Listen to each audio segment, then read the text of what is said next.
Hi, to change font size of your Xiaomi Redmi 10, we need to go into settings and here find the display and brightness tab.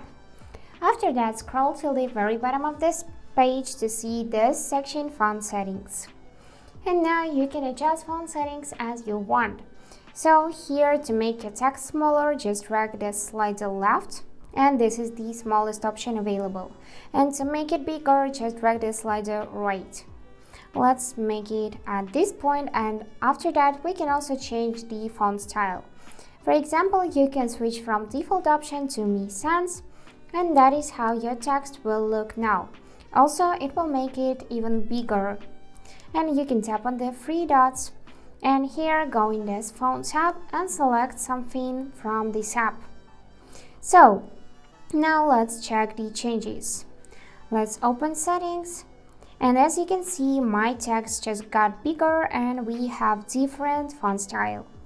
So that's it for today. Hope this video was helpful and thank you for watching.